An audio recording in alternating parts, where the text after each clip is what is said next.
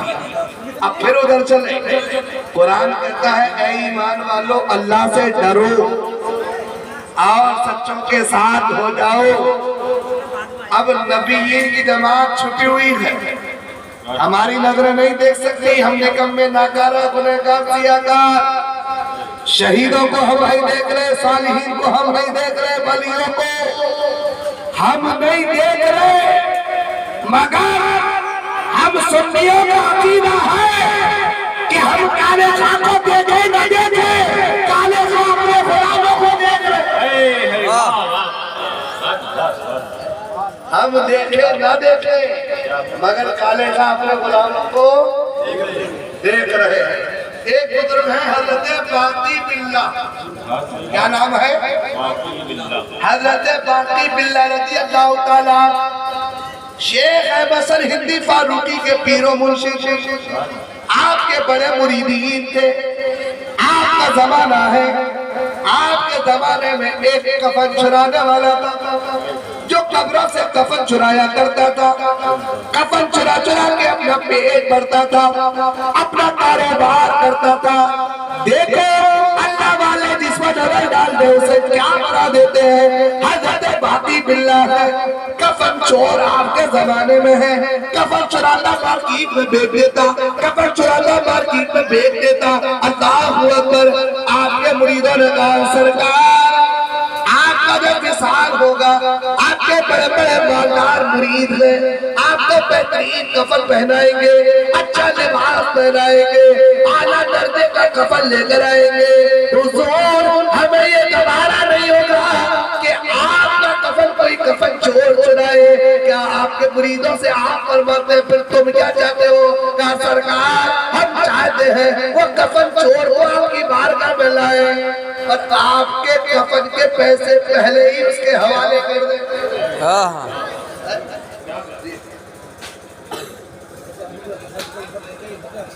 ابھی وہی رہے گا حضرات، یہ واقعہ سنے انشاءاللہ لطف آئے گا آپ کو کہ اللہ والے جس کو اپنی نظروں میں چھپا لے پھر وہ کیا بنتا ہے۔ حضرت باقی باللہ کے مریدوں نے کہا پہلے بلا لو، پہلے ہی کفن کے روپیے دے دو۔ اب اس کفن چور کو بلایا، چور کب کہتا ہے میں نے چوری کی؟ گناہ کرنے والا کب کہتا ہے میں نے گناہ کیا؟ آپ کے مریدوں نے کہا سرکار بلا لیا جائے، وہ آ گیا، کہا بھی سنا ہے کفن چراتے ہو، قدموں میں گر کے کہنے لگا حضور جھوٹ ہے میں نہیں چراتا، لیکن اللہ والے کو بولے کہ میرے نبی فرماتے ہیں اتقوا فراست المؤمنین فإنه ينظر بنور اللہ، کہ ولیوں کی نظر سے ڈرا کرو، اس لیے یہ جب بھی دیکھتے ہیں اللہ کے نور سے دیکھتے ہیں۔ سبحان اللہ۔ حضرت باقی باللہ نے بلایا کہ کفن چور ہمارے مرید چاہتے تو کفن چراتا ہے، لے ہمارے کفن کے پہلے پیسے لے جا ہم مر جائیں، تو کفن مت چرانا، کفن چوری مت کرنا۔ اللہ اکبر، پیسے لے لیتا ہے کہ حضور بہت شکریہ، اب پیسہ مل گیا، اعلیٰ درجے کا اعلیٰ کپڑے کا روپیہ مل گیا، دل میں کہنے لگا یار نہیں چراؤں گا، لیکن چور چوری چھوڑ دیتا ہے،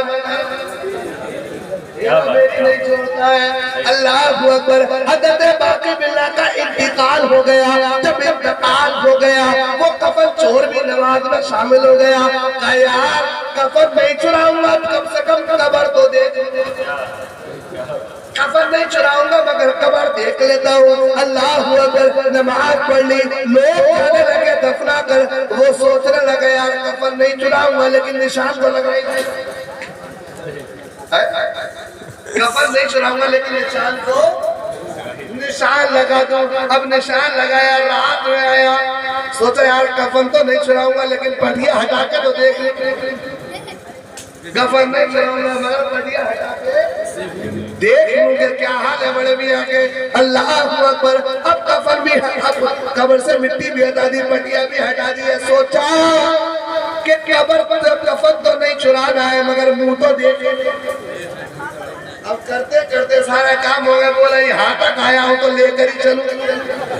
اب اس نے کفن نکالا، اب کفن نکالنے کے لیے جیسے ہاتھ بڑھائے، حضرت باقی باللہ نے فوراً ہاتھ پکڑ لیا، حضرت باقی باللہ نے ہاتھ پکڑ لیا، اس لیے کہ زندہ ہو جاتے ہیں جو مرتے ہیں حق کے کام پہ۔ اللہ اللہ، موت کو کس نے مسیحا کر دیا، زندہ ہو جاتے ہیں وہ جو مرتے ہیں حق کے نام پر۔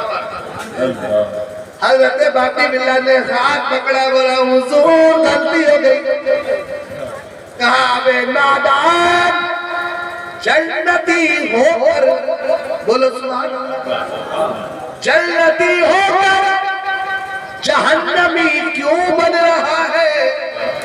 اب آپ بھی سوچو کہ وہ کفن چور، لیکن حضرت باقی باللہ کیا کہہ رہے؟ جنتی ہو کر جہنمی کیوں بن رہا ہے؟ پیروں تلے زمین نکل گئی، قبر سے باہر آ گیا اور رو رو کر کہنے لگا حضور میں تو بڑا گنہگار تھا، میں تو بڑا سیہکار تھا، میں تو بڑا بدکار تھا، لوگوں کے جسموں کو برہنہ کر دیا کرتا تھا، میں کفن چرا لیا کرتا تھا، لیکن مجھے آپ جنتی کیسے کہہ رہے ہیں؟ حضرت باقی باللہ اپنی قبر سے کہتے ہیں اے نادان، تو میری نماز جنازہ میں شامل تھا اور میرے رب نے میری نماز جنازہ میں آنے والے تمام لوگوں کے گناہوں کو بخش کر جنتی بنا دیا ہے۔ نعرہ تکبیر، نعرہ رسالت، نعرہ رسالت، علماء اہل سنت، نعرہ تکبیر۔ کہا اللہ نے تجھے، بھئی اب سب جنتی بنے تو بھی نمازی اس میں شامل تھا، تو جنتی بن گیا، کفن چرا کے جہنمی کیوں بننا چاہتا ہے؟ میرے عزیز ساتھیوں، اتنا سننا ہے، حضرت باقی باللہ کے کفن کو ڈھانپتا ہے، بازار کو بند کرتا ہے، مٹی چڑھاتا ہے، روایت میں آتا ہے کہ اللہ تبارک و تعالیٰ نے اس کے بعد اس کو بھی مقام ولایت میں سرفراز کروا دیا ہے۔ میرے عزیز ساتھیوں، اللہ والے کی شان ہوتی ہے کہ جس کو بخشوا دے دوبارہ جہنمی نہیں ہونے دے، یہ ان کی شان ہے۔ آؤ چلو پیروں کے پیر، میروں کے میر شاہ جیلا شیخ عبد القادر جیلانی غوث سمدانی رضی اللہ تعالیٰ عنہ کی بارگاہ میں چلتے آپ کی بارگاہ میں ایک خدمت کرنے والے ظہیر بھائی، اسحاق بھائی، نواب بھائی اور ان کے تمام لوگ خدمت کرتے ہیں حضرت کالے، یہ بڑے مقام والے ہیں، اس لیے کہ سرکار غوث اعظم رضی اللہ تعالیٰ عنہ کا آستانہ ہے، وہاں پر ایک شخص ہے، ایک بزرگ ہے، وہ غوث اعظم کی خانقاہ پہ لوگوں کو وضو کراتے اور چپلیں سیدھی کرتے تھے، چپلیں نعرہ تکبیر، نعرہ تکبیر، علماء اہل سنت۔ ماشاءاللہ مولانا شمشاد صاحب خلا تشریف لا چکے ہیں، آپ ان کو بھی سنیں گے، تسلیم بھائی کو بھی سنیں گے، سبھی کو سنیں گے انشاءاللہ۔ اور وہ عرصہ ہے یا اللہ والے، یہ شان ہے کہ بلاوے پر بھی آتے ہیں بغیر بلائے بھی، اور جس کو کوئی کیسے بھی آ جائے یہ تو ان کا کرم ہے کہ اس کو قبول کر لیں۔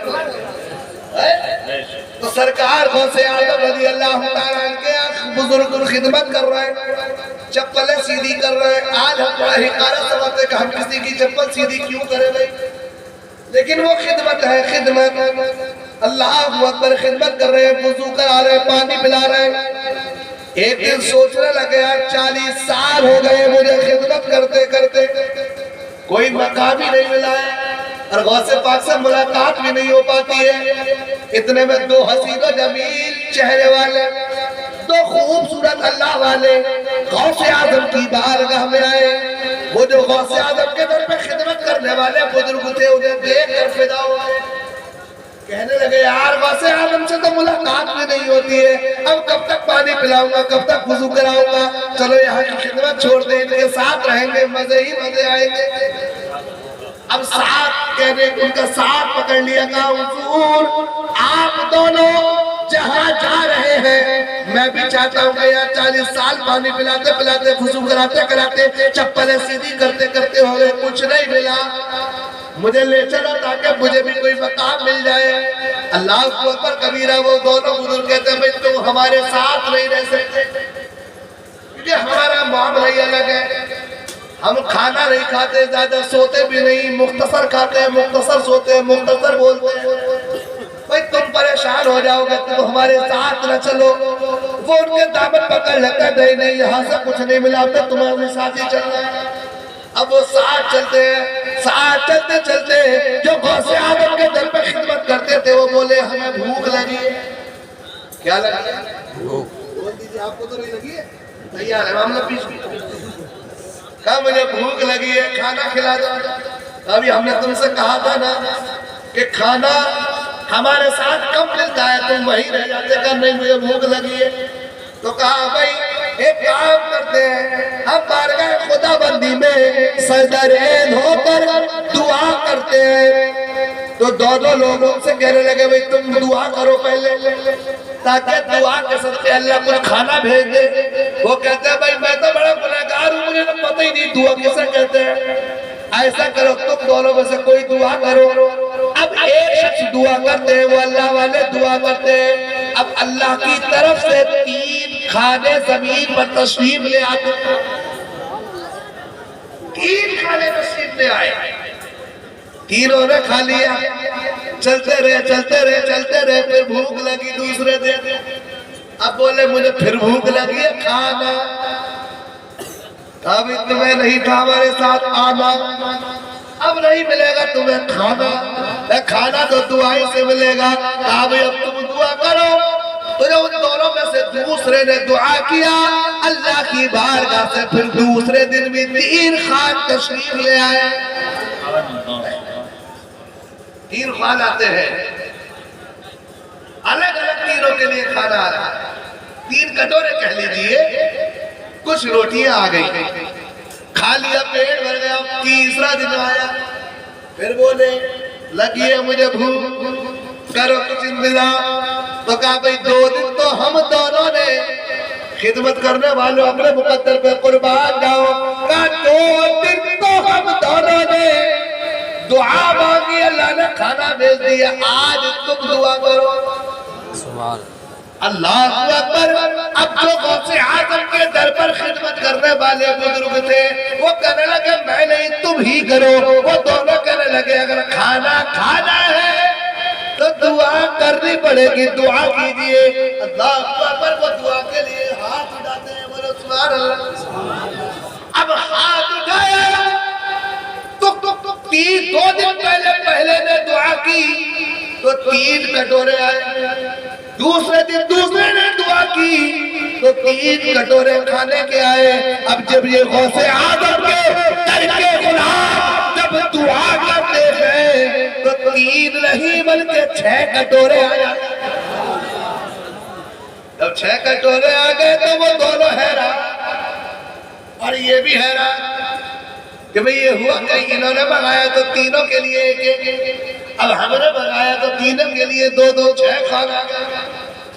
اب پوچھتے ہیں جو غوث اعظم کے در پر ہے ان سے وہ دونوں بزرگ پوچھتے ہیں بھئی تم نے کون سی دعا کی تھی, کون سی دعا کی, کس وجہ سے تمہارے لیے ایک کی جگہ 2 آئے ہیں, ہم تینوں کے لیے 2 حصے آئے ہیں, کون سی دعا. یہ مین پوائنٹ ہے, کون سی دعا کی. تو وہ کہتے ہیں بھائی یہ لوگ مجھ سے نہ پوچھو, پہلے تم ہی بتاؤ, تم ہی بتاؤ. کہا نہیں پہلے تمہیں بتانا پڑے گا. اللہ اکبر. تو جو غوث اعظم کے در کے غلام تھے جن کی دعا سے 6 کٹورے زمین پر آئے تھے وہ کہتے ہیں میں نے تو ایسے دعا کی یا اللہ تیرے ان دونوں بندوں نے جس کے وسیلے سے تجھ سے کھانا مانگا ہے میں بھی اسی کے وسیلے سے مانگتا ہوں کھانا ہوتا. کہا میں نے تو تمہاری دعاؤں کا سہارا لیا ہے. کہا کیا دعا کی, کہ جن لوگوں نے ان لوگوں نے جو دعا کی مولا جس کے وسیلے سے کی اس کے صدقے مجھے بھی کھانا عطا فرما. تو کہا تم نے وہ دعا کی تو 2 کھانے تقسیم ہو گئے, 2 ایک شخص کے لیے 2 خوراک آ گئی. کہا بھئی میں نے بتا دیا تم بتاؤ. مین پوائنٹ یہ ہے, میں نے بتا دیا اب تم بتاؤ.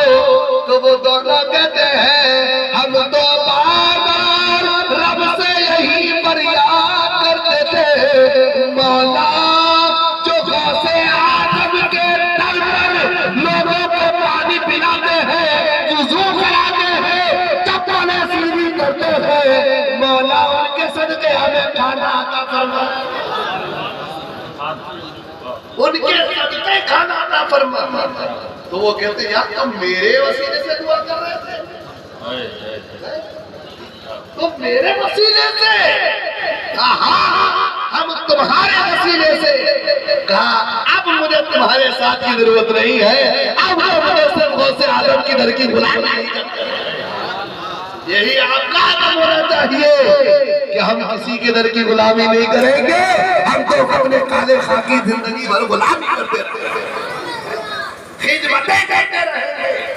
اور خدمت کرنے والا ہی مخدوم بنتا ہے, خدمت کرنے والا ہی مخدوم بنتا ہے. ابھی ٹائم کتنا ہو گیا ہے ماشاءاللہ, یہ تو بہت زیادہ آگے گاڑی پہنچ گئی. اب انشاءاللہ میں انہی چند جملوں کے ساتھ میں اپنی گفتگو ختم کروں گا. لیکن ہمارے اسحاق بھائی نے کہا تھا کہ بابا کے لیے کچھ پڑھ دو, تو میں وہ پڑھ دیتا ہوں انشاءاللہ. ایک بار مسکرا کر بولے سبحان اللہ.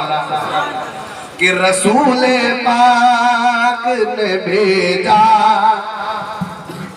رسول پاک نے بھیجا ہے عرس حضرت میں. ہم نہیں آئے. رسول پاک نے بھیجا ہے عرس حضرت میں. رسول کہ آپ سید یہ ہے تو میں حضرت کی جگہ سید استعمال کرتا ہوں کہ رسول پاک نے بھیجا ہے عرس سید میں. رسول پاک نے بھیجا ہے عرس سید میں. رسول پاک نے بھیجا ہے عرس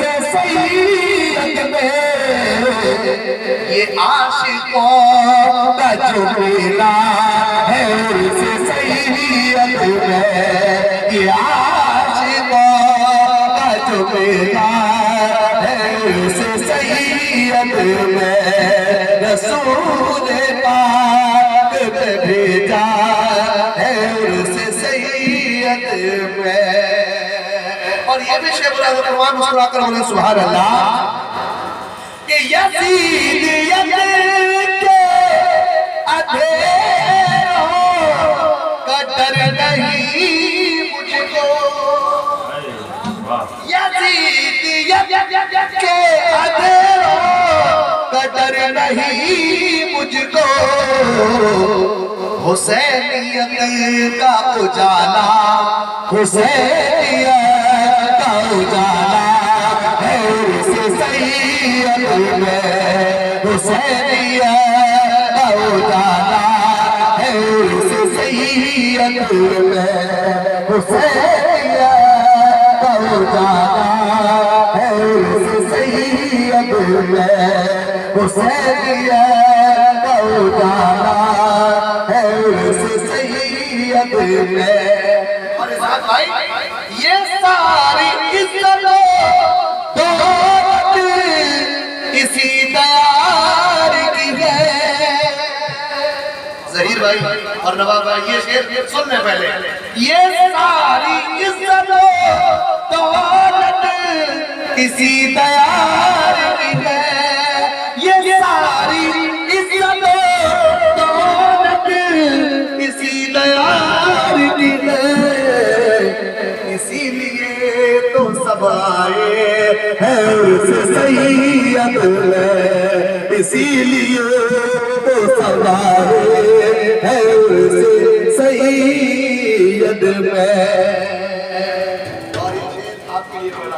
مسکرا کر بولا سبحان اللہ کہ ہر ایک ذرے میں شامل ہے کالے خواب کی خوشبو، پھول کی خوشبو تو سب سنتے ہیں لیکن ذرے کی خوشبو دیوانہ ہی سنتا ہے۔ ہر ایک ذرے میں شامل ہے کالے خواب کی خوشبو، دیوانہ اسی لیے روتا ہے عرس سید میں، دیوانہ اس لیے روتا ہے عرس سید میں، دیوانہ اس لیے روتا ہے عرس سید میں، یہ حسینیت کا اجالا ہے عرس سید میں۔ اور صحیح بھائی یہ شعر کھڑے کھڑے سن لیجیے کہ کبھی بھی کالے خواب آپ کا در نہ چھوڑیں گے، کبھی بھی کالے خواب آپ کا در نہ چھوڑیں گے، قصب گلاب اٹھاتے ہیں عرس سید میں، قصب گلاب اٹھاتے ہیں عرس سید میں، حسینیت کا اجالا ہے عرس سید میں، رسول پاک نے بھیجا ہے عرس سید میں۔ اللہ فرماتا ہے ایمان والو اللہ سے ڈرو اور سچوں کے ساتھ ہو جاؤ۔ اللہ تعالی ہم سب کو عمل کرنے کی توفیق عطا فرمائے۔